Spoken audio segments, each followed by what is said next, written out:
Blackhawks fans, welcome to a brand new edition of the Four Feathers podcast. I am Ron Luce coming to you live. Yes, I said live on this Monday night. Wishing everybody a happy holidays. I hope everybody had a great Christmas. For those that are continuing to celebrate, I hope those things are going great this holiday season. And of course, the new year is on the horizon. Hopefully, people are staying healthy. I don't know about you guys. I've seen a lot of people I know getting sick. So we certainly hope everybody's doing well and healthy this time of year. Before we get started, it's been 10 days since we've come to you guys live. I want to remind you, everybody, to check us out over at Four Feathers Pod on the socials. You can find us wherever you listen to your favorite podcasts, Four Feathers Podcast. We appreciate the likes and the reviews and the subscriptions. And of course, if you really love us, please give us 5 stars. We really appreciate that. And of course, head over to OnTap Sportsnet on YouTube or on Facebook. Like, subscribe, hit that bell button, and you'll know when all of our great shows go live, including this one right here, the Four Feathers Podcast. I'm Ron Luce. I'm on a solo act tonight. GM Ron is one-on-one with the people, with the public, with everything else. Mr. Anthony Marchese is off on vacation with his family this week. The boss man gets time away too. And then I'm here to you live. We need to talk before the clock strikes midnight on Wednesday, and we are into 2026. And that brings us to this episode here. This is episode 12 of season 7. Blackhawks turn the page on 2025. And we'll do a little reflection of the year as a whole toward the end of the show as well. But obviously, we want to get everybody caught up on what is to come. Merry Christmas to you as well, Nightmare 2. And he brings up a great point here. Saw the largest shootout winning goal in the shootout game winning goal. Whew. A lot of acronyms. SOGWG live, and it was fucking electric. I bet it was. Yeah, we have a lot of friends of the program, including Nightmare here down in the Dallas area. Blackhawks Cowboy, one of our contributors here at OnTap Sports Network, specifically for the Chicago Blackhawks.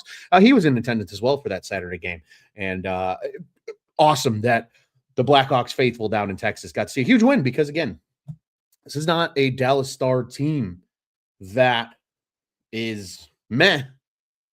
This is a Dallas Stars team that's, top in the league. Nightmare, I see your comment. I'm going to hold off on that one because I'm not going to let you steal my thunder. We got a little bit more on that later on, sitting like 50 feet to my right. Oh, about Blackhawks Cowboy. Awesome. Love that everybody was in the same area. I think that makes it a lot of fun.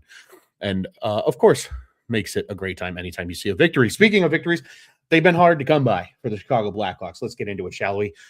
Right now, since our last episode, there have been 4 Blackhawks games. Obviously, the Christmas break kind of dragged that out. Certainly could have been a 5th game in there, if not for the not only the play freeze, but the trade freeze that also happens at this time of the year during the holidays. I think that's one of the best things that the NHL does that doesn't necessarily get any credit.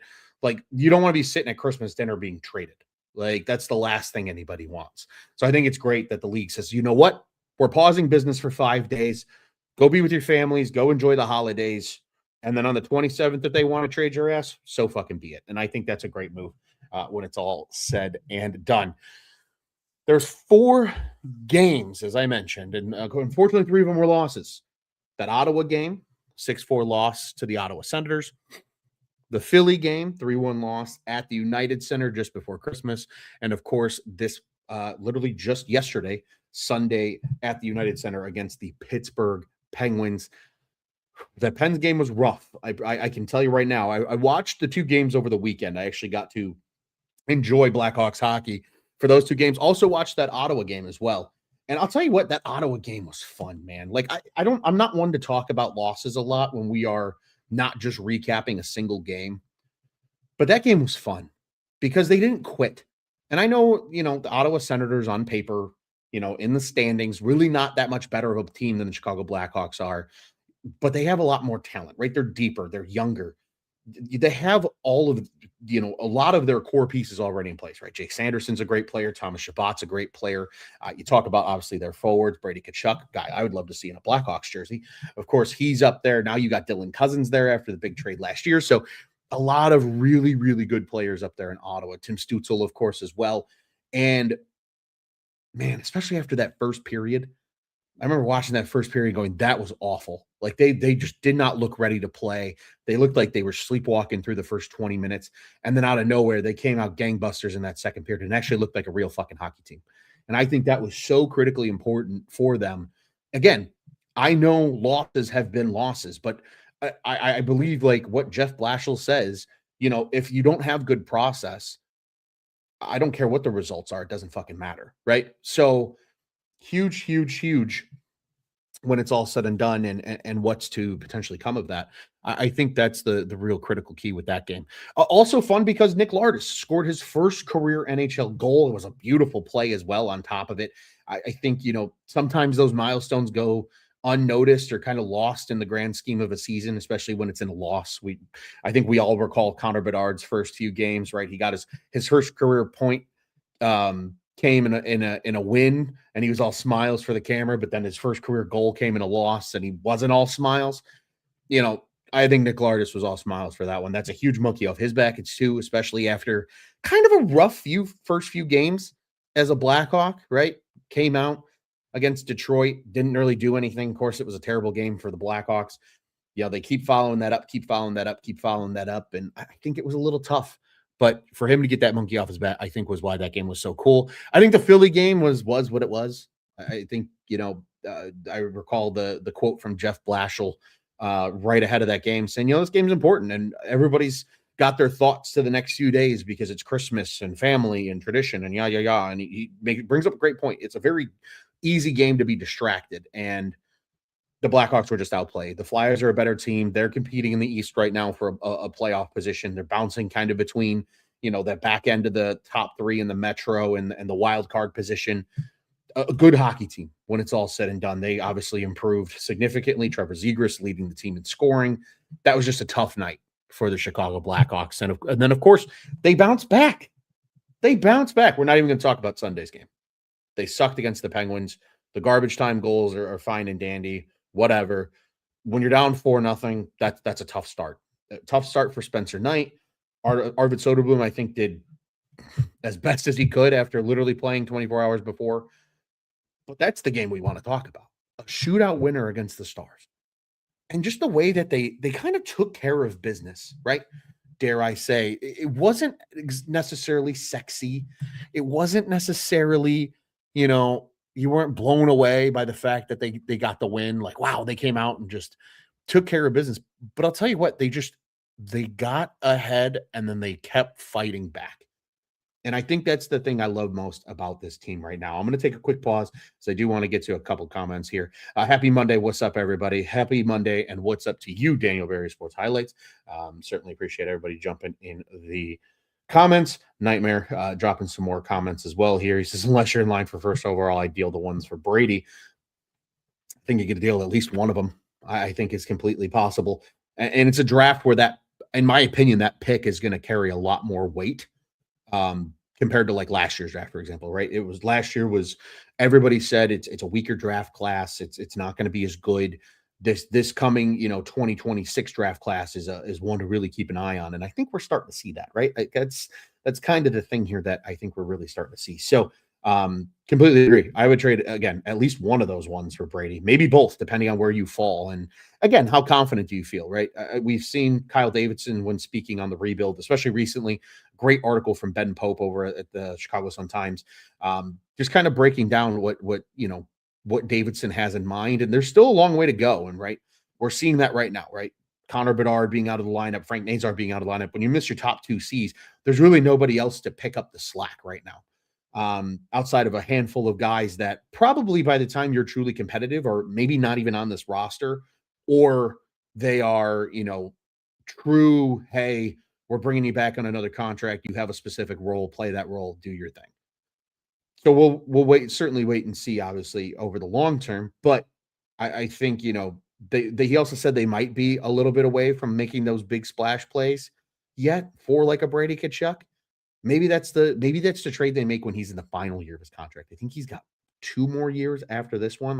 Don't quote me on that. It's been a while since I've been on Puckpedia, among other websites, kind of checking that out. But they really, really are going to have opportunity, I think, in a few years because they just continue to keep stockpiling the cupboard, as I've said here on the past on Four Feathers. But back to that Dallas game, I know Nightmare's got a comment on this one as well, but we'll walk through it here really quick because again, they get off to a hot start, right? Bertuzzi scores. You love to see Alex Vlasic on the score sheet. Landon Slaggert gets his first assist, first point of the season.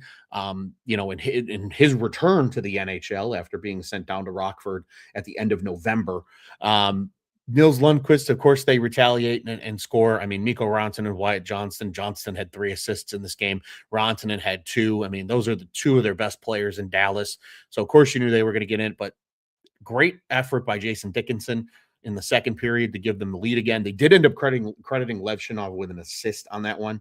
I think that's kind of important because it was very much a good individual effort from Dickinson. And, of course, the 2 goals that got it further. Pardon me, Rantanen had 3 points in this game, one of those being a goal in the third period. That ultimately gave the Stars that lead. But then another Tyler Bertuzzi goal and another Alex Vlasic assist. He had 2 in this game, and Murphy as well were able to tie things up. Ultimately, overtime, not enough. Shootout. Only 3 guys score in the shootout. Donato, Duchesne, that kept it alive beyond the 3 rounds. And then, of course, as we mentioned a little bit earlier, that Nick Lardis GWG in the shootout was certainly cool. But I do agree here with Nightmare. He says, biggest issue with the Stars game, the defense getting caught flat-footed and giving up 3-4 clean breakaways. And I think that's a lot of this team either A, being young, right? Lev Shinov, Vlasic, maybe not so much Vlasic, but certainly Lev Shinov, Kaiser, when he's been up, obviously Sam Renzel, obviously he's not up right now, but those guys are going to have those instances where they make mistakes, right? Even Louis Crevier, right? It's going to happen. But you also see that too now with Connor Murphy's not as fast as he used to be and doesn't have the same, foot speed. Matt Grzelcyk, you could argue the same thing, right? So I think a lot of that is personnel. Some of that system too, like Blashill knows they're going to give up chances. It happens because they want the D to be active. And if those guys aren't getting back and in perfect positioning, they are going to give up a lot of those clean breakaways. But I think huge credit when it's truly all said and done to, Arvid Soderblom, who had an absolutely spectacular game, really. I mean, giving up 3 goals against that team was certainly impressive. Vlasic was more successful entering the zone than the rest of the team combined. I like Alex Vlasic when he enters the zone. I think because of his reach and his length, and he's very calm with the puck. Like, I know he's not known for his puck moving, but he's very calm with the puck when he does take charge and get into the zone. And I think when you see that, you really are impressed with just what he's able to do. And I would really, really love to see him do that more often. I really think if Alex Vlasic can continue to unlock a little bit of offensive prowess over the course of the next 2 years or so, as he continues to develop at the NHL level, I think that's going to do wonders for this blue line. Our good friend, Mr. Tony Marchese. Hello, my co-host and big boss man. Merry Christmas to all. Merry Christmas to all. Howdy from Florida, Ronald. Howdy to you from cold, and I can say snowy Chicago because we got a little bit of snow today here, along with this nasty wind that we've had. And Nightmare puts it well as well. That kick save from Soder was bonkers. Bonkers is one of my favorite words. So that one gets a gold sticky star. Thank you for that one, good sir. Quick water break here, and we'll keep pushing through. So again, 4 games, only 1 win. It requires extra time to get it done, but they manage to avoid the shit of a longer losing streak, and they get one in Dallas. And I'm so happy, Nightmare, that you got to see it as well as Blackhawks Cowboy. I'm glad friends of the program were in attendance for a Blackhawks winner. And I'm hoping to be in attendance for a Blackhawks winner tomorrow, but we'll talk about that in a little bit here. He also says Ryan Green, so close to becoming a legit NHL player. I'm telling you, I really like Ryan Green. Baseball in the mind. Riley Green, Ryan Green, too close together. They are really, really, really, really close to him being a great player. I see the flashes, even just the little shit that he does in his game. I think Green's going to be a really good 2-way forward for a long time. He's not going to be the guy that lights up the score sheet. He's not going to be the guy that necessarily gets all the love, but man, he's going to do the shit that they absolutely need to do. And I think it's going to go absolutely fantastic when it's all said and done. Let's continue moving. We've got some comments about this already. Oh, don't you worry. Oh, Tone knows I'm not talking about the juniors yet, but he had some thoughts. Well, Tone, you timed it up pretty well because here we go. We are on to our World Juniors discussion. This is something right now that I think while Blackhawks fans are sitting here, and are not being able to, you know, enjoy, I guess, maybe Blackhawks hockey the same way we were earlier in the season. You can right now with the World Juniors tournament because it has been uber Blackhawks focused. And really, again, with only 3 guys participating, I say only like that's not a big deal. It's still a big deal. But all 3 of them are having an incredible tournament thus far. And I think are going to continue to have incredible tournaments because I think, for example, Team Sweden's a fucking wagon. I think they're going to go all the way to the gold medal game, even if they don't win it. So, it's going to be that kind of thing. And Tone's got his thoughts here. How about AJ Spalaci? Looks good in the World Juniors. Has not been talked about much in the Hawks prospect pipeline this season. Love to see what you've seen so far, Tony. And you're 100% correct. And I am sorry that you're mad that you're not on the show. Unfortunately, you're down in Florida, and we needed to get a show out. I'm sorry, it happens. But let's talk about AJ Spalaci. We can start off with him because I know everybody's probably wondering, what about the other 2 names? Don't worry, we're going to get to them too. But AJ Spalaci, Tone, to your point, I think the reason he doesn't get the love that he probably deserves is because he's not going to be that star top 6 forward that's scoring all the time, like the likes of possibly an Anton Frondell might be, or like a Roman Kanserov, who obviously people are following in the KHL, or even the current guys, right? Connor Bedard, Frank Nazar. He's not going to be a scorer. He's about a point every other game guy in the OHL right now. That's not his role. He's not a scorer. Does he have some scoring touch? Absolutely. I think you're seeing what he can do offensively, especially playing with better players, right? Let's be honest, this Team USA World Juniors team is astronomically better than any OHL team he's going to play for. When you get elite talent with him, but he's showing that he can complement that. And that's where I think guys like AJ Spalaci, John Mustard is another name that you hear a little bit about right now in the college ranks. I think those guys are ideal bottom 6 players that in the future are going to just be kind of the motherfuckers, right? We've seen it. We saw it during the cup run. We've seen every team that's won Stanley Cups. You have those guys on the roster who are just agitators and they're balls to the walls every play. That's kind of the role that John Madden took in that first Blackhawks Cup, right? I mean, he was a 4th line center, but it was just balls to the walls every shift. AJ Spalaci is going to be that kind of player because he's a freak athlete and he's huge, right? This is a guy that could have gone collegiate, played collegiate football in the United States. I mean, he is that good. Chose hockey instead. Kind of feels like Mason West a little bit, right? Who's now with the Fargo Force. Actually, a good friend of mine was up in Sioux Falls over the course of the last few days. Got to see Mason West play live and in person, which was certainly pretty cool as he got a look on the top line for Fargo. But I think Spalaci is going to just be that 3rd or 4th line winger who he's going to grind out on the PK when you need energy, big hits. Think kind of what Colton Dock has become to the Chicago Blackhawks team. I think he's in that same mold. And those guys are just as important as your Connor Bedards or Anton Frondells, all those type guys as well. They just bring in a different element to the game. And I think that's what Spalaci's going to be. And to your point, Tone, I think that's why we don't hear as much about AJ Spalaci because he's not putting up the sexy numbers in juniors, right? It's all the guys that produce at high levels in terms of scoring that get a lot of the prospect focus. And that's why Spalaci hasn't. But guess what? AJ Spalaci knows his role on that USA team. And it's to be a motherfucker. And it just so happens that he's put up 4 points in 3 games, including today, Monday, December 29th, in that USA victory. Scored a goal on the PK. It's just a little poke, but that's an effort play. That's a play to beat your man to the spot. That's a play to be in the right position. That shit is just as important as the guys that put up the big, sexy scoring points, right? He had the huge hit in that game that really sparked, a lot of after the whistle nonsense and kind of got the temperature up a little bit in that game. And then he had another game in the opener where he had 2 assists. So he's showing he has some of that scoring prowess. But when he's playing with higher level players, he's thriving. And I think that's why I think after this season, AJ Spalaci could be a guy that, he maybe plays in Rockford for a little bit and doesn't put up the sexiest numbers, but comes up and just he knows his role. He executes on that role and just owns it for as long as he's a Chicago Blackhawk and as long as he's in the NHL. So I think that's why we don't hear more about AJ Splacey-Tone, because he's not putting up the sexy offensive numbers in the OHL.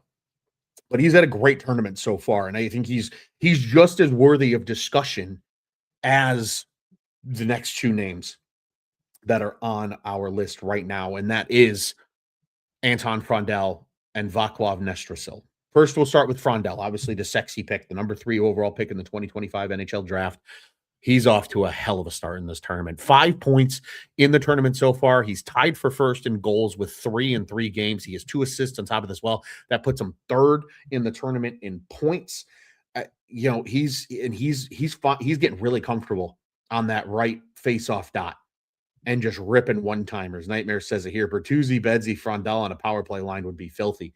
Frondell's got a hell of a shot.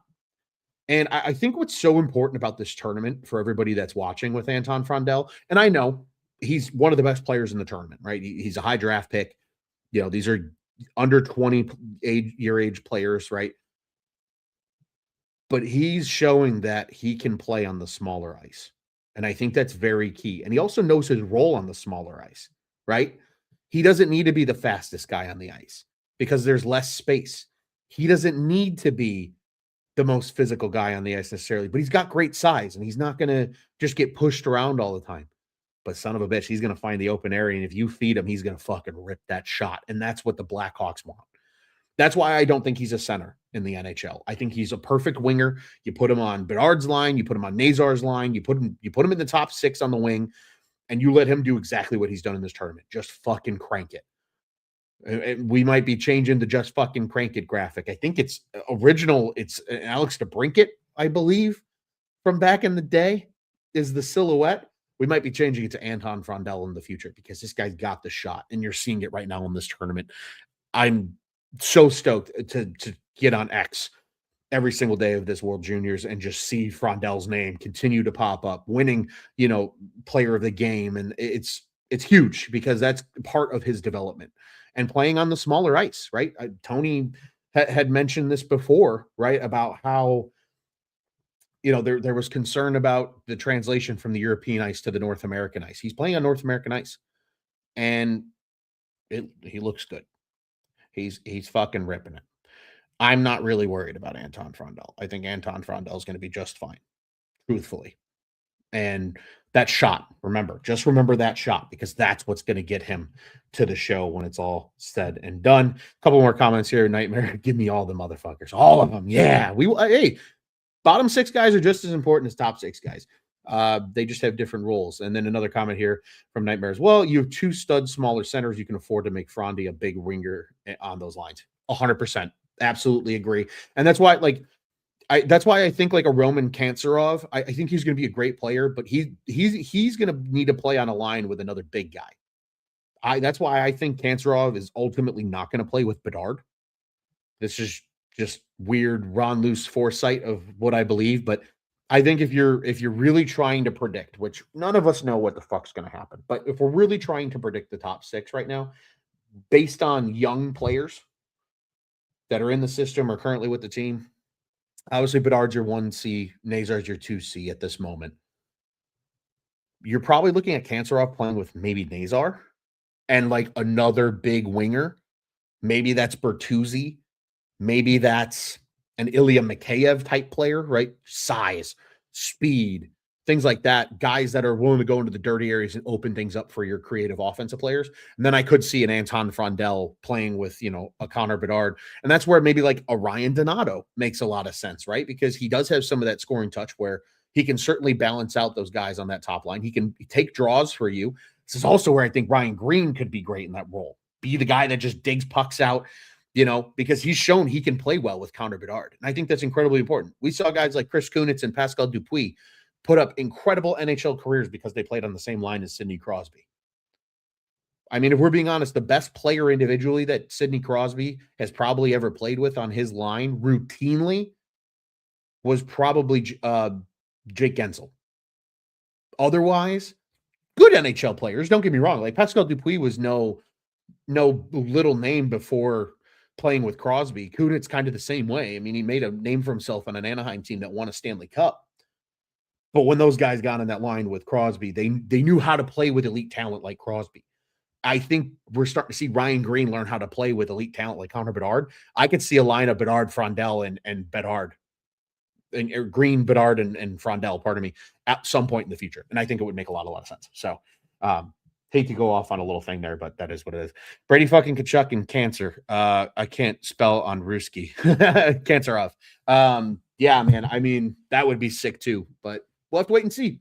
That's kind of the fun of wondering what's to come. But let's talk about the last name, because this guy really, really was just under discussed in the world of prospects. Holy hair, my hair is a fucking mess.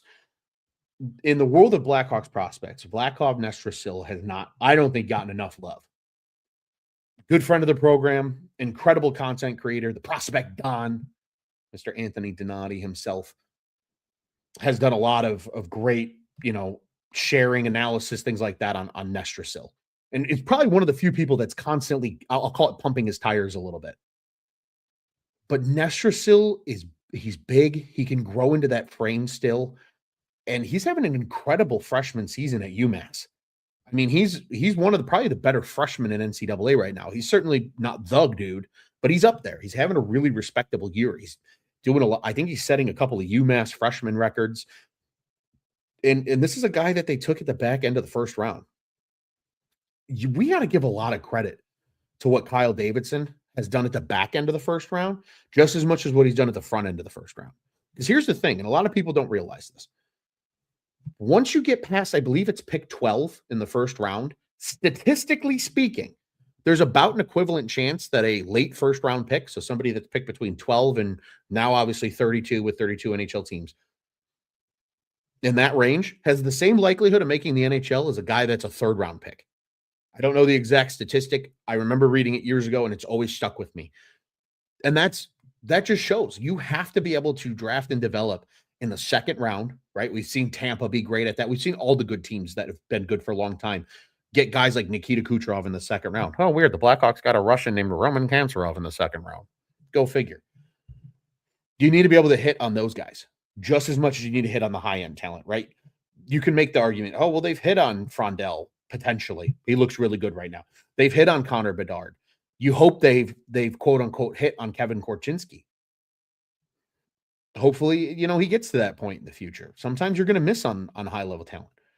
But you got to be impressed with what they've done in that back end of the first round right now. Sam Renzel was a late first-round pick. Overall, looks pretty good. He's got some growing to do, but that was kind of expected. He's still super, super young. To make the same argument about Kevin Korchinski, for example, right? Oliver Moore was the 18th overall pick in the NHL draft. He looks really good. He's finding his role. He's going to get probably an elevated role on Tuesday's game, because we saw Monday's morning skate and he was skating up on the second line. I think that's awesome. Give him the opportunity while guys like, Frank Nazar and Connor Bedard are hurt. Frank Nazar was a 13th overall pick. By definition, he falls in that range. And right now, again, it's still a small sample size. There's a lot of what if that can still play into this, but he looks like a pillar of the future potentially for this Blackhawks team. You know what you're getting with Frank Nazar, or at least have a general idea of it. And then you continue looking at what they've done in the back end of that first round, right? Even the most recent draft, Nestrasil was in that conversation, for example, right? We saw them take Sasha Boisvert, 18 overall. We saw them take Marek Vanacker late in the first round. Mason West was a late first round pick as well. You see the where the talent's coming from? Kyle Davidson's done a really good job accumulating talent in that back end of the first round with guys that are high upside talents. And Nestrasil, I think, has exceeded everybody's expectation thus far. And he's done it in the tournament. Sure, 1 goal and 3 assists, 4 points in 3 games is impressive. But the no-look pass, gross. The no-look snipe, even more disgusting. He's putting up highlight plays for Czechia in this tournament. And that is so important for the future because that's another big winger that could turn into a reasonable contributor at the NHL level. Kyle Davidson, it, not all of them are going to hit, and that's just numbers. If you like gambling, you're already playing odds as it is. This is just calculated gambling. But when you got more throws at the dartboard, more chips in your hand, whatever the acronym or metaphor that you want to use is, he's really, really giving himself a lot of opportunity here. And Nesterstill's one of those guys that late first, second, even third round talent. AJ Spilacci was a third round pick. John Mustard was kind of in that range as well. We've seen them get a lot of these type of guys. Nick Lardis was a third round pick. They're going to need those guys just as much too, and it's been really, really exciting to see. Kyle from Chicago is a Michelin chef. I certainly hope so. I think you can make the argument that he's at least on the watch list right now because everybody around the league sits here and goes, they got a nice prospect pool, and if 2/3 of those guys develop into regular NHLers, they could be a really good team for a long time, and that's going to allow them to, we've already heard Danny Wirtz confirm that they're willing. They value their business connections and partnerships in Chicago. And because that means that's money that they're going to be able to invest in this team all the way up to the cap when some of these other teams don't want to spend all the way to the cap because of how fast it's rising. We're playing the chess, not checkers here, people. And that's all things you got to keep in mind here as the Blackhawks continue to go. It's going to be absolutely crazy. So give up the next 5 first, unless 1/1 for Matthew and Brady and get the Kachucks in town. Matthew's not going anywhere from Florida, but Brady, I don't know, man. Again, he's only on a couple of years left. I know he's their captain, and I'm sure Ottawa's going to do everything to keep him. But if for some reason they can't come to terms on a deal, and Brady's got a chance to go to Chicago, and they can trade for him, and they have the assets to do it, you wonder. It makes you wonder if something like that could happen. Hawks have struck deals with Ottawa in the past. They sent Alex DeBrincat there. Who's to say that they wouldn't do something like that down the road in the future? Frank the Laser Nazar, first ballot Hall of Famer. Shit, I certainly hope so. I certainly hope so. So World Juniors has been awesome so far, and it's certainly far from over. Goes through pretty much the new year here. We're running out of days. If you got time, tune in. It's in North America this year. It's up, I believe it's up in Canada. This is the time where you're actually going to be able to watch normal time games. You're not trying to watch games at 6:00 in the morning because they're being played on the other side of the world. Tune in, see Anton Frondell in Sweden, see Nestrasil in Czechia, see Spilacci in USA play because they're fun, man. And it gives you just a little bit of a glimpse into what potentially could come down the pipe here in the future for the Chicago Blackhawks. And I think that's really, really exciting. Speaking of things that are really, really exciting, we'll keep this thing moving forward. Connor Bedard skated on Monday. Pretty cool, right? I would say so. Jeff Blashill did comment on it on Monday. He said that this doesn't change his timeline per se. They still believed it was probably in that, 4 weeks range. We probably won't see him until mid to late January is probably my guess at this point. But it's still encouraging because he's out there, he's doing drills. They have a plan for him, which was also something that Blashill said, to keep kind of checking on him and making sure that he's got what it takes, right? And he can play through that shoulder injury, whatever it is. I think he's going to need to clean something up in the offseason. I wouldn't be surprised if there's a small procedure done, just clean up some scar tissue or whatever it is. But that's going to be really, really key for the Hawks here soon. So Connor Bedard skates. He didn't practice with the team. This was before practice, but certainly worth noting. Speaking of the roster, we'll just keep this thing moving. Again, I don't have much else to say with Connor Bedard right now. I want him healthy because we see how this team is when you're all-world player is not on the ice and not in uniform on a game-to-game basis. Speaking of roster moves, as we noted, so the Blackhawks, as we noted a little bit earlier, called up Landon Slaggert right after Christmas. He, quote-unquote, re-debuted again and made his first appearance since the call-up on Saturday, had the assist, played a lot of minutes. That's something I want to get to here on Landon Slaggert in just a second, but we'll share the full news. And then today, Dominic Toninato. That one's a hard one, even for me, Tony. I know you're still listening, and you can appreciate that. He is sent down to Rockford. There was no corresponding move, so it really does feel like this is a Toninato for Slaggert type move at this point. Nick Foligno also returned to the lineup over the weekend. He played against Pittsburgh, scored a goal in that game, despite the Blackhawks losing a full touchdown, an extra point to a field goal. It was Sunday football day. How can I not say it? But it's good to see him back. We talked about it here on these airwaves. I think they missed his captaincy. I'm hoping it starts to kick in the next game because it sure as hell didn't kick in during the Pittsburgh game. But they're going to need that without, two of your top young players right now to, keep bringing these young guys along that are still healthy. Lardis, Moore, of course, the slew of young guys on your blue line. And even a Landon Slaggert at this point, who, again, I want to talk a little bit about here because this is critically important. Landon Slaggert, this season especially, right? He came and made his debut, right? We saw the 16 game sample size.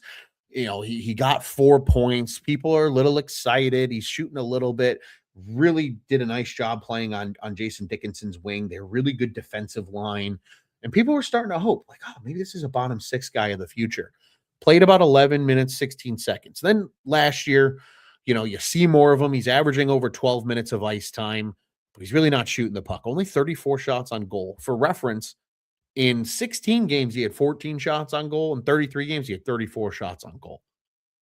Not really shooting the puck all that much. 2 goals, 4 assists, though, last year, as we all know. 23 penalty minutes along the way.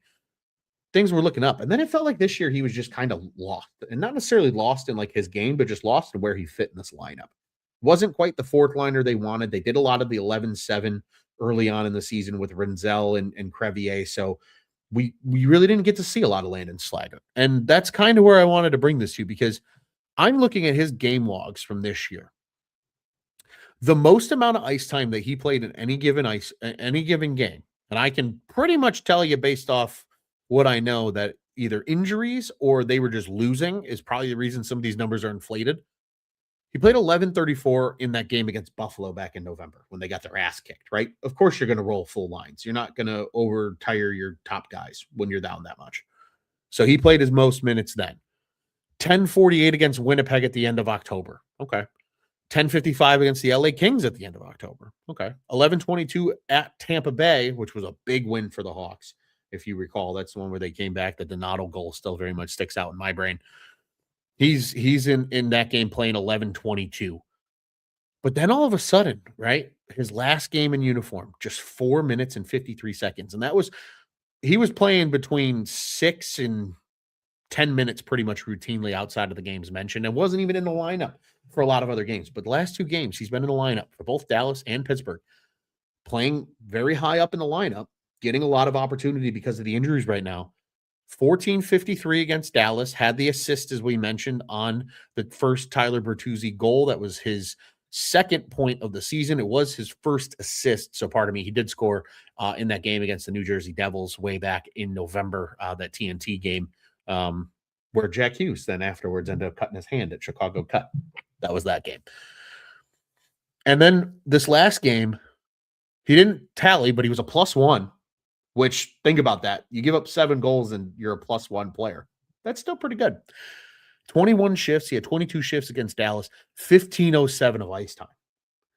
Now, all of a sudden, Landon Slaggert's getting a little bit of opportunity. And I bring so much attention to something that feels so insignificant because I wonder now if they're starting to get what they wanted out of Landon Slaggert, right? We saw this last year. A very noted example that we use a lot here on the Four Feathers podcast is what Wyatt Kaiser did. And, made a couple different shuttle trips to and from Rockford, worked on things, came back, always looked like a better version of the player. I wonder if that's happened here with Landon Slaggert, where they said, hey, Landon, this is what we kind of need you to become. Go work on that in Rockford, and you're going to get another opportunity. And it feels like he did that. He was, again, pretty much down in Rockford for about a full month. Did some good things. There was a couple really nice highlight plays that he had over the course of his time down in Rockford. Again, he wasn't there for a whole lot of time, but he was still impactful in his limited time. Just 8 games played with Rockford, 4 points, 2 goals, 2 assists. You'll take that every single day and twice on Sundays. So I feel like he really has kind of gone down and worked on something. And I think as a result of that, I'm really fully prepared to see like what they do with Landon going forward, especially while Bedard and Nazar out. Is he going to continue to get top 6 minutes? Is he doing what they want him to do? I'm intrigued. I'm intrigued to see what's going on with Landon Slager. Because again, this is all a developmental game for every single one of these when they get shuttled to and from Rockford. There's little things they want them to work on. They say, you're close enough to being an NHL player. We want you to do X, Y, and Z. Go work on it. You'll get another shot. And it kind of feels like it's Landon Slager's time. So I'm keeping an eye on number 84 for the next few games. And I would certainly encourage everybody else to do so as well. That is what it is. Standings update, just really quick, and then we'll get into the segments here to kind of close out the show. 5 points out of a playoff spot still are the Blackhawks. Believe it or not, I know everybody's doom and gloom. There's still only 5 points out of this motherfucker. They still got a chance. And of course, just 1 point, though, from the basement. They're not in the basement, though. The Vancouver Canucks are managing to be shittier than the Blackhawks, which is kind of crazy. Talk about a team that's a huge dumpster fire. I would never want to be a Vancouver Canucks fan. They're just not doing great, man. Not doing fucking great. Big shout out to Ryan McGregor for reposting the stream today. Certainly appreciate that, good sir. All right. Well, you all know what's next. Let's get into some of our segments. It's time to ruffle some feathers. All right. I promised we were going to ruffle some feathers. I also promised our good friend Nightmare here that I would bring back his comment that he made way early in this show. Now, mind you, everybody, this was the third comment of the night in the stream. Nightmare does not have access to our Google Doc that we use for structuring our Four Feathers podcast shows. So I'm going to politely ask you to get the fuck out of my head because you were onto something here. Because I had this thought literally just yesterday. Tony, if you're still listening, I even texted him and asked the same question. Or at least I thought I did. Maybe I didn't, but I thought I did. Nightmare asked GM Ron, would you deal Tyler Bertuzzi? And that got me thinking. I was like, Tyler Bertuzzi's been really good. And I did a little bit of research. Before the show. I did some mathematics before the show. Tyler Bertuzzi has 29 points in 35 games. Incredible. Lately, it seems like he's learned how to keep himself healthier because a guy who really struggled to stay healthy, I think his career high in games before the last few seasons was 68 in Detroit. I believe that was his first full year in Detroit.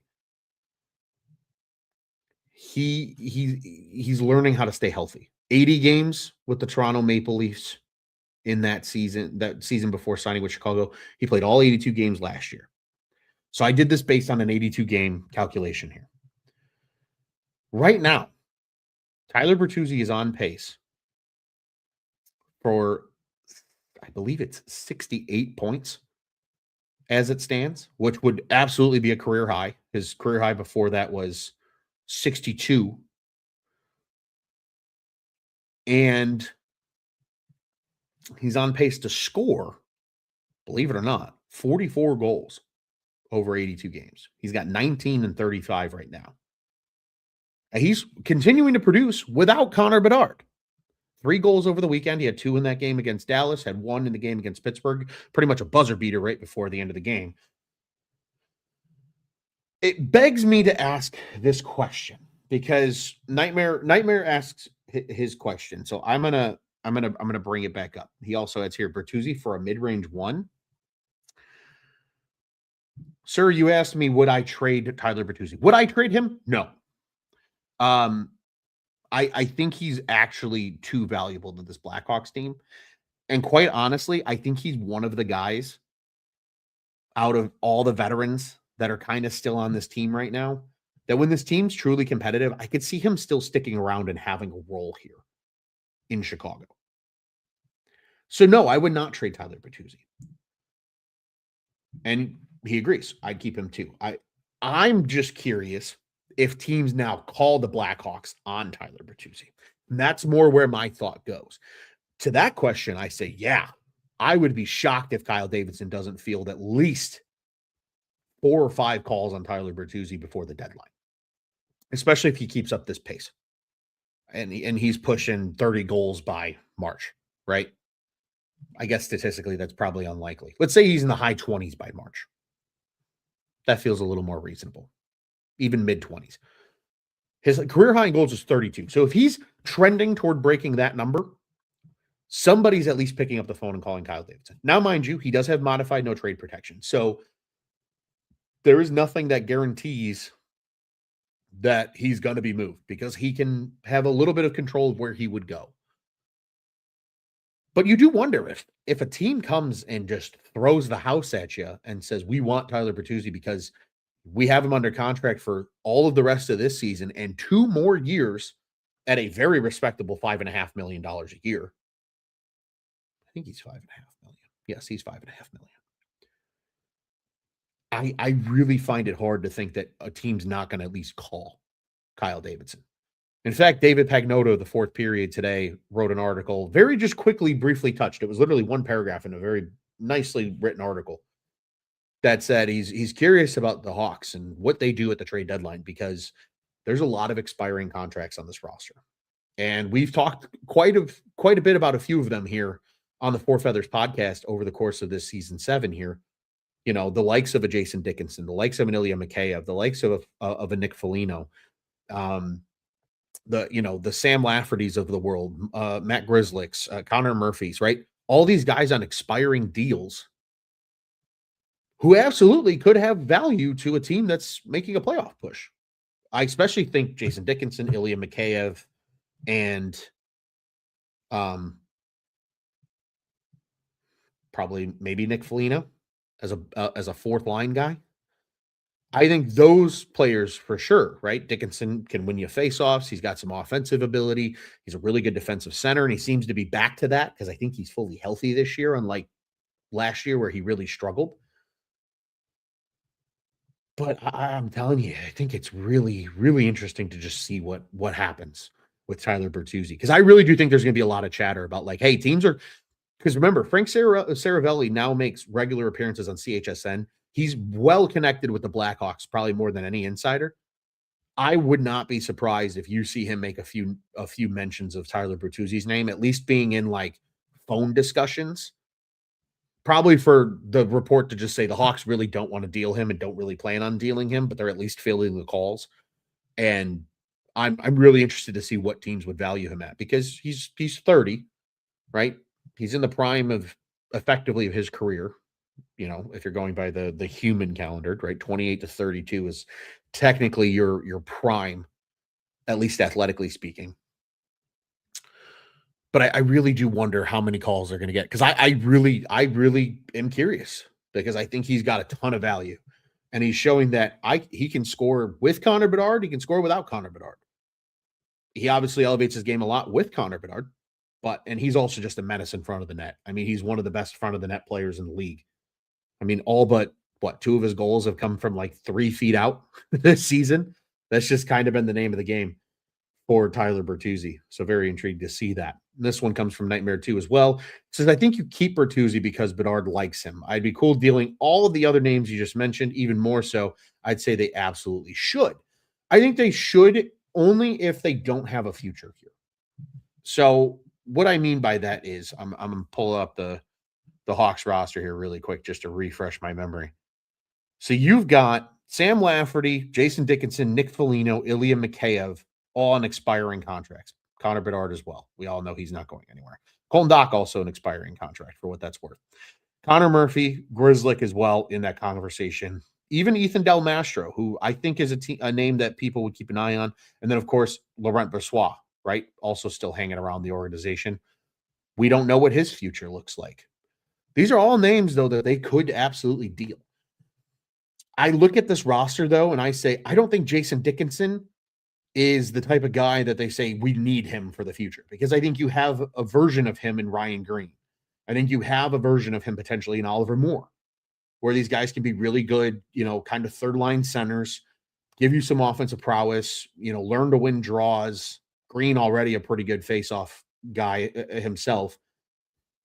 I could really see one of those guys settling to that role. I could also see the Blackhawks when potentially probably needing to spend money this year to make the cap floor. Because remember, that cap's skyrocketing, and they're really not anywhere close. You're losing a lot of money this year, including the dead IR money of Shea Weber.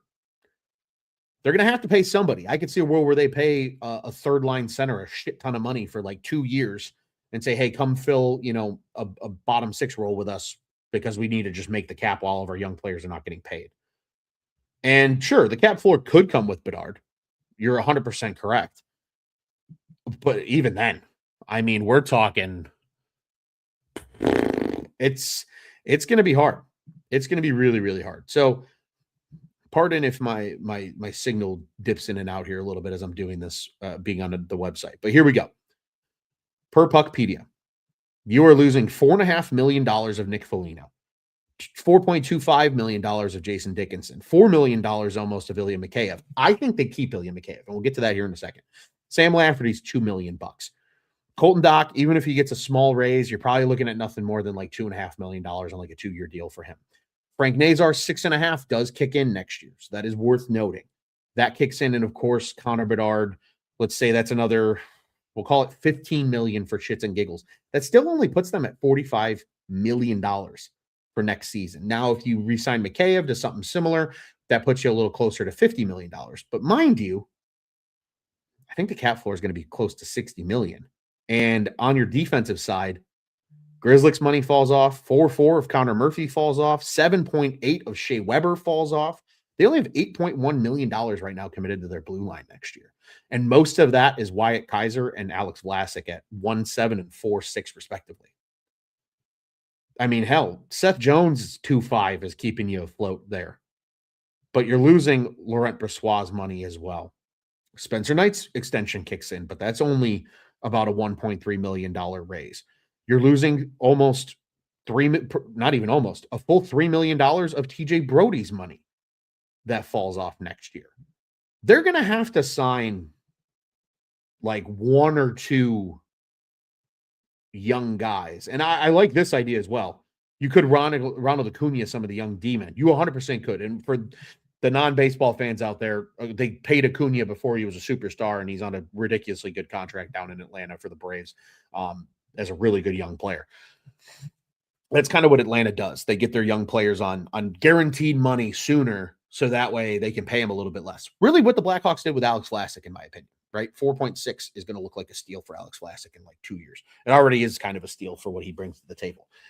I could see that happening, but you also have to remember, you still have another year next year of Artem Levshinov on his entry-level deal. You still have another year next year of guys like Renzel and some of these other guys. Crevier is never going to make that much money. So they're going to have to sign like one or two guys. I don't think it's going to be a lot of guys. I don't think they're going to go gangbusters in free agency. But I 100% think you're going to have to sign like one third-line center to like a 2-year, $4.5 million per year type deal just to make sure you're kind of in the cap room. So I think Jason Dickinson gets moved. That was a long-winded way of saying I think he's the type of player that could get moved. He's also wearing a letter. Teams are going to respect that. That's going to provide value. He's a guy I think could very easily be dealt at the deadline. I don't think Nick Foligno goes anywhere because he's your captain unless he asks to go somewhere. If he's like, hey, I'm retiring after this year, I want to just I would rather see, I'd rather try to win one more chance at a Stanley Cup in my career before I call it. But then, hey, Chicago, as soon as I retire, I'm going to come and work in your front office. Totally could see that happening, right? Or joining a coaching staff as like a developmental coach, kind of like Brian Campbell and Chris Kunitz and some of these other guys. Could totally see that happen. Or I could also see him just saying, no, I just want to ride it out like Pat Maroon and Alec Martinez did last year and just retire a Blackhawk and call it a day. So I don't know if he gets moved. If they want to keep him, I think they extend Mikheyev before they trade him. But I think he's also going to be the guy that yields you the most as well at the deadline. So he's the really fascinating name. And Nightmare agreed. He says, I'm keeping one of those names, expiring names. It's probably Ilya Mikheyev. I agree. I really like Ilya Mikheyev, the player. I just don't know if they feel like they can't replicate him. Because I look at a guy we just talked about at the Worlds. AJ Spalacci could kind of play the Ilya Mikheyev role, right? Like, he's probably not as good of a scorer right now as Mikheyev is, but the gangbusters, balls to the walls, what he brings to the PK, can make the argument that that's the type of player. But I really do think I like Ilya Mikheyev, and I really hope they keep him. But I feel like you have to extend him before the deadline if you're truly going to keep him. Unless they do the Ryan Donato thing, which had everybody sweating until he finally signed a contract before free agency opened, and then everybody was like, hey, all right, keep it moving. I would hope they could say, hey, Ilya, we really like you. We'll give you a 3-year deal for maybe $5 million a year, give him a little bit of a raise and say, thanks for playing, stick around and, keep being a PK ace for us for a few more years. I could really see that happening. So we'll have to see if it happens, but that's a long-winded way of talking about what Tyler Bertuzzi could be as a trade chip. So I don't know if that ruffled feathers, but I really think it's interesting to see just kind of what could happen with this team. Cause I really do. I think the state of their team is fascinating because there's clearly a talent gap when you don't have your stars, and a lot of the other talent is still coming. So you kind of start to wonder, like, guys are going to have to get moved out if you're going to give Roman Kanserov, Anton Frondel, all these other guys opportunity. Who is that going to be is really what it comes down to. I also think Sam Lafferty's getting 100% getting traded. I have no clue when it's all said and done. Nightmare says, I expect a percentage of on tap as a show producer. I'll tell you what, Nightmare, you got to talk to Tony Marchese about that one. I have zero control over percentage things. I don't even have a percentage of on tap sports. It is run by the great Mr. Marchese himself. And he does a spectacular job doing so. Let's change our tune just a smidge here as we get to our next segment. Time to give out some stick taps. I'm going to keep this one short and sweet. Stick tap to Nick Lardis. First career goal in Ottawa, the shootout winner against Dallas. He's had some really big highlights since our last show. And I'm really hopeful that 2026 is going to be really good to Nick Lardis at the NHL level. I hope he has a Frank Nazar type season the rest of the way, if he is in fact up for the rest of the season. Nazar kind of struggled early last year when he came up, wasn't connecting a ton on points, but had really good underlying numbers.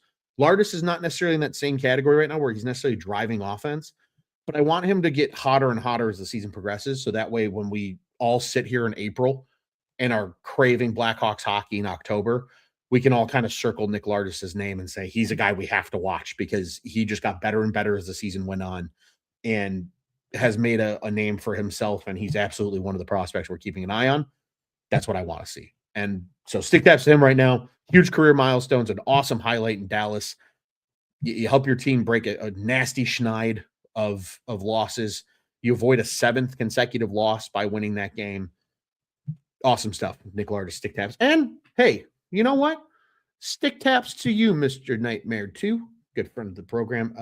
I appreciate the back and forth conversation. Solo shows sometimes are difficult, depending on what's on the docket and what you want to talk about. You're always hoping and wishing for some good comments, and between yourself, between our friend Daniel Barry, and of course my great co-host, Mr. Tony Marchese, we heart you as well, sir, and I appreciate you jumping in tonight. This has actually been a really lot of fun. I went a lot longer than I expected to because of some great conversation and some great points as well that sparked our discussion.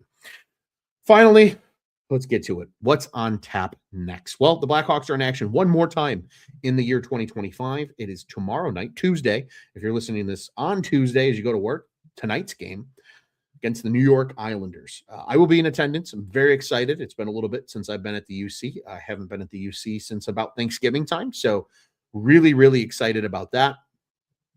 I'm hopeful that they can get a win. This is a good Islanders team. Their goaltending's been really good. Ilya Sorokin's carrying about a 2.5 goals against right now. His backup, David Rittich, is carrying a 2.3 goals against right now. They play defense and have good goaltending. Like, that's how they win hockey games. And the Islanders are second in the Metro right now. That Metro division's really, really tight. Another Metro opponent comes into the UC just after Pittsburgh departs on Sunday.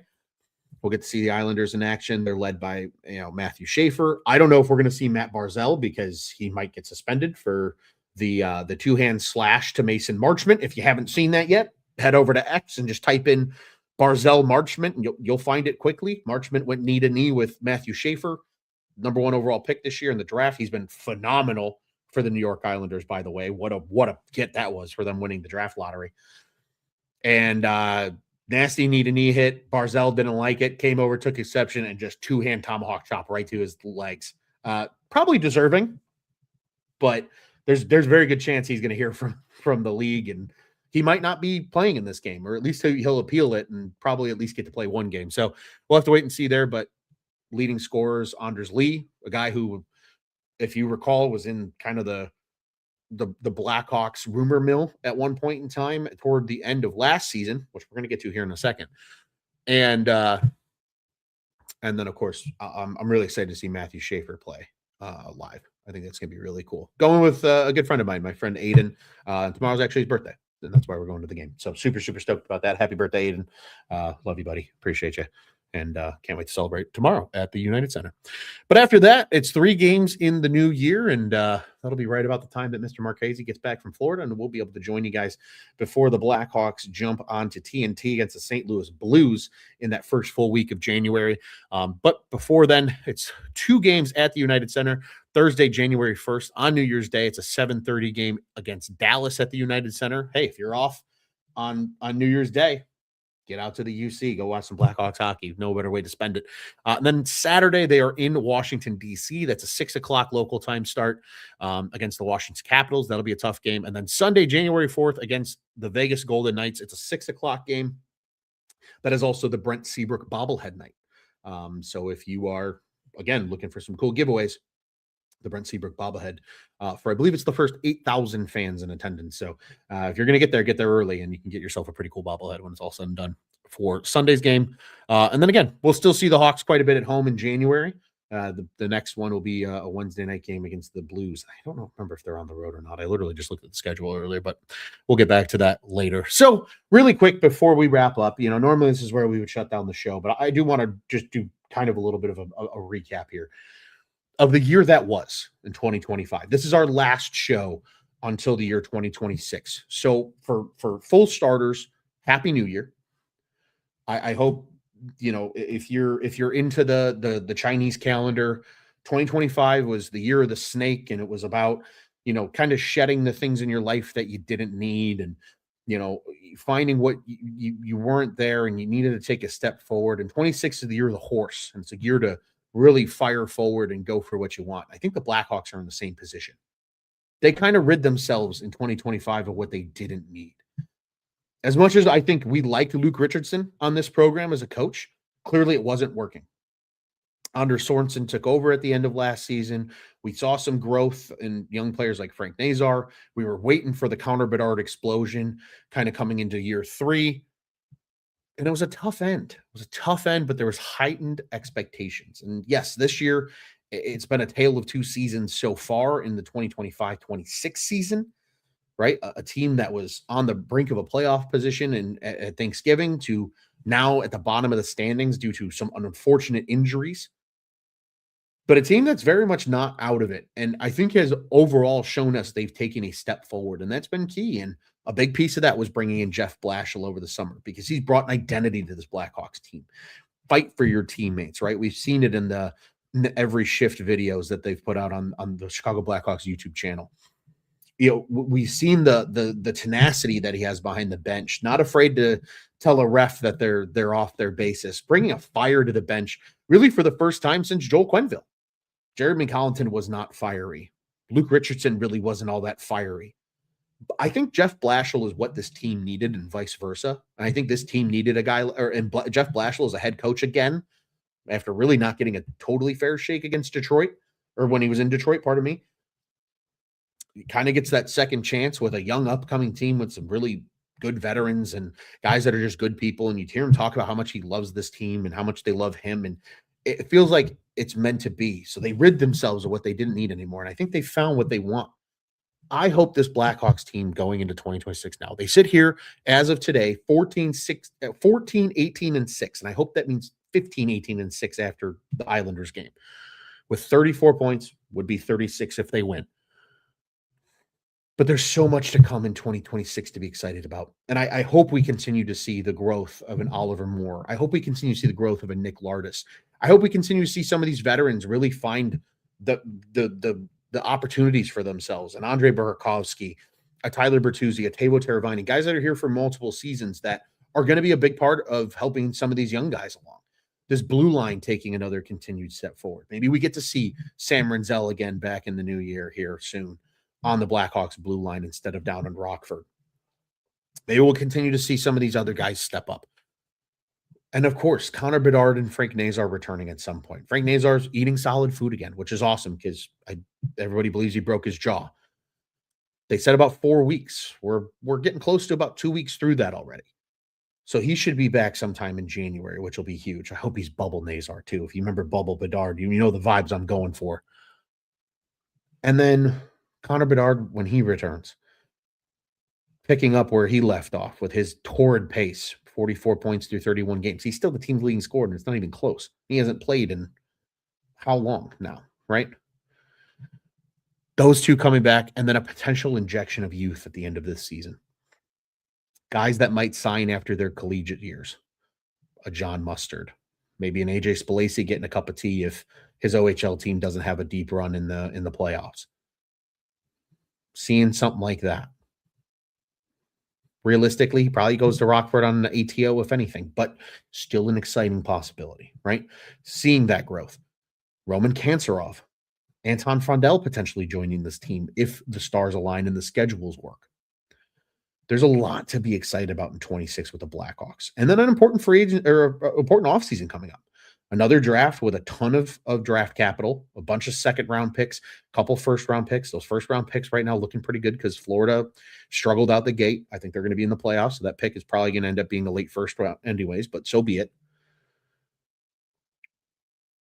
Plenty of money to work with this offseason, a new contract for Connor Bedard.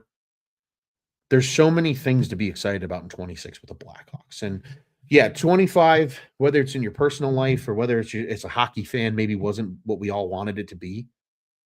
But I really do believe everybody's seeing the what's to come, and there's real reason to be excited about 2026, both as a sports fan and just I think as a person. I know I'm looking forward to 2026 as a part of Four Feathers podcast, as a part of Bears on Tap, as a part of the On Tap Sports Network as a whole, in my own careers and endeavors, and I'll call it, I guess, not really side projects, but side careers that I like to do. And I hope all of you feel the same way. And I hope everybody had a great holiday. And I hope the new year brings you everything that you're hoping for. And I certainly hope it does to our Blackhawks as well, because man, it feels like they're trending. They're trending in the right direction. And now they're playing with house money. Just enjoy it. It's not all going to be pretty, but just enjoy it. Because one day we're going to be sitting here and bitching and moaning about this team losing on a Wednesday night because they're, chasing the first spot in the division with the Wild or the Avalanche. And it's really easy to lose appreciation for those teams too. I did. I'll admit it. Those cup teams, you take them for granted and then they're gone. And then you go, fuck, I'd kill to have that level of hockey back here. Just enjoy it. Enjoy the up, because the up is just as good as when you reach the pinnacle. It's part of the journey. It's going to be fun. And I think 2026 will be as well. So as always, I appreciate every single one of you tuning in with us here at the Four Feathers podcast. Again, our final show of 2025, season 7, episode 12. The Blackhawks turn the page on 2025, and so will we. We look forward to seeing you in the new year. We look forward to Blackhawks hockey in the new year. And again, head on over to ontapsportsnet.com and at ontapsportsnet on YouTube, on the socials, because the On Tap Sports Network, you can check out what's on tap in Chicago sports. Happy New Year, everybody. We can't wait to see you soon. From GM Ron and the rest of the Four Feathers crew, we wish you a great rest of your holiday season, a happy New Year, and we'll see you on the other side after a few more Blackhawks hockey games coming up. As always, let's go Hawks, baby.